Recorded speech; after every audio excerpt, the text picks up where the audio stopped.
Hi everyone, this is Lisa from Power Wheelchairs for Success. And the topic today that we're going to cover is service dogs. This is a very large topic.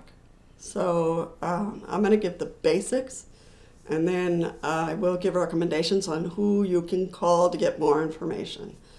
I used to train dogs. I also had a service dog for 4 years. So I have some experience in my background. Service dogs. Obviously, they're dogs. People are coming up with all kinds of animals to be of service. However, the only one that's approved by the federal government and state governments are dogs. There are two clear categories.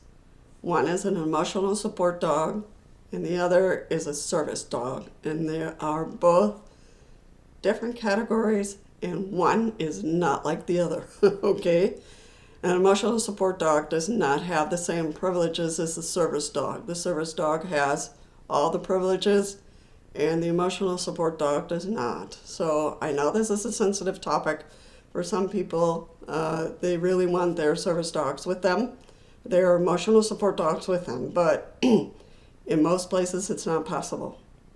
I'm going to explain why. The emotional support dog is not trained specifically for a task. And you might say, well, he helps me with my emotions when I'm depressed or anxious, or well, what does he do? Well, he jumps up and down, or he licks my face, or he throws a toy at me. And it's like, yeah, yes, but that is not a task. That's something that the dog does automatically because he loves you and because he senses your emotions are a little off, then they're going to give you plenty of love and support.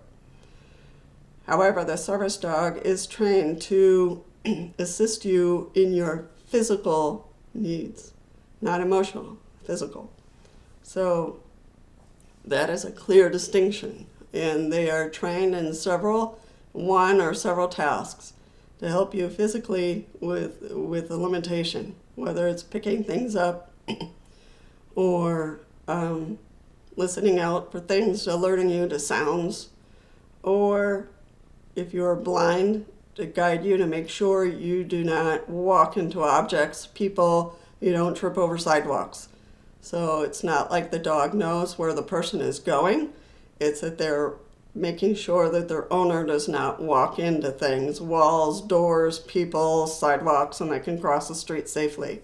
So service dogs for the blind have their specific training, hearing dogs have their specific training, and mobility dogs have their specific training. There are also other service dogs such as seizure alert dogs, diabetic alert dogs, high blood pressure service dogs. So they're, again, these are all physical needs. So that is a distinction that you need to keep in mind.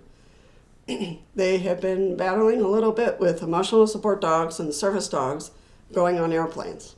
So that has been clarified, and the rule has been set in stone for now.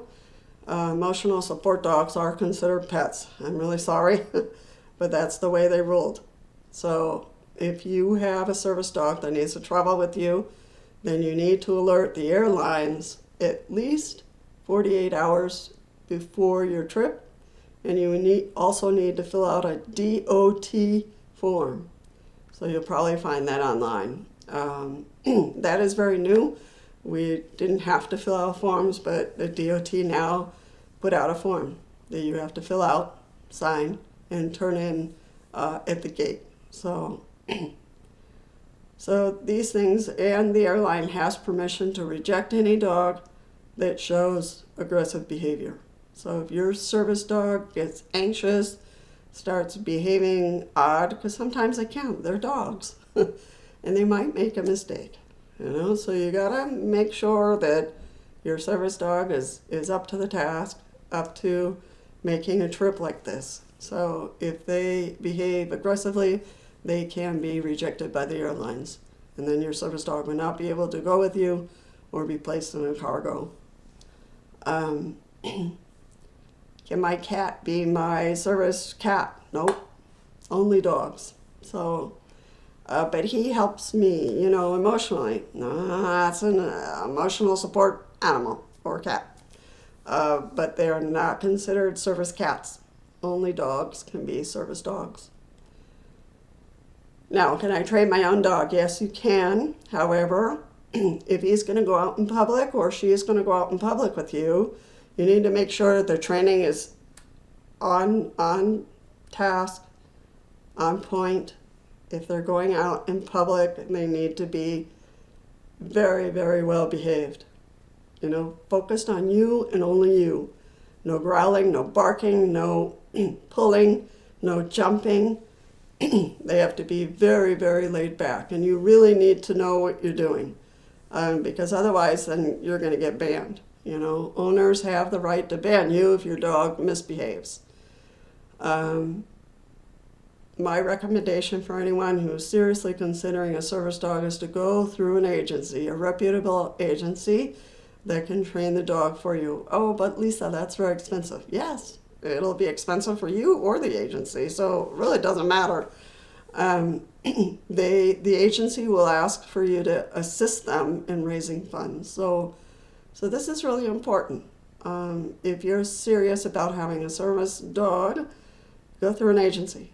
Call a few, get to know them, and see what the plan is or how they operate, because the dog will need training and you will also need training. So there is a relationship between you and the agency for a long period of time. So it's important for you to like that agency, get some referrals, see what people think about this agency, and make sure that they are professional in what they do and how they help others and how they treat the dog. That's important too. So that's all I had on service dogs. Again, if you're considering getting a dog, call an agency, call a few, get to know them, ask questions, write your questions down, and you have concerns about this or concerns about that, because for you on your end, you need to understand that the dog is like having a 2-year-old. They like to play, they need to sleep, they need to be with you, they're going to love you and care for you, they need to be fed, they need to be bathed, they need to be groomed and clean when they go out in public. Hopefully you'll be able to get a vest for them. The best thing is to get them a vest if they are a service dog. So it's going to take some energy. You have to take them out for walks. So you need to consider that. If you have a caregiver who can help you with those tasks, great. If not, then who? Because you can't have a service dog and neglect them, So you got to take it seriously. The agency will put you through questionnaires, assessments, all that kind of stuff to make sure you're up to the task and that the dog is up to the task. It needs to be a match in heaven, really. Johnny was an older dog. He had not been placed. He had a few behaviors here and there, but because I trained dogs in my own life when I was younger, I was able to handle that. So I had to train him out of some bad habits, because he was trained to be a hearing dog, and then he wasn't placed, and I'm not sure why, but I think there were some health issues that weren't disclosed to me. So that's why it's so important for this agency to be really honest up front with you.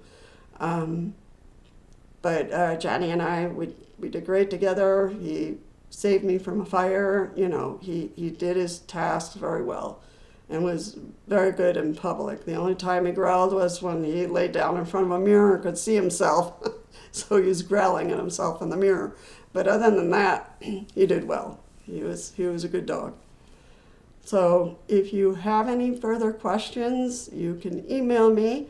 Otherwise, write all your questions down, call a couple of agencies, see what they think, be upfront about your disabilities, your limitations, and get some guidance on that, and see if a service dog would be a good fit for you. So, hope this information is helpful. And see you on the next one. Bye-bye.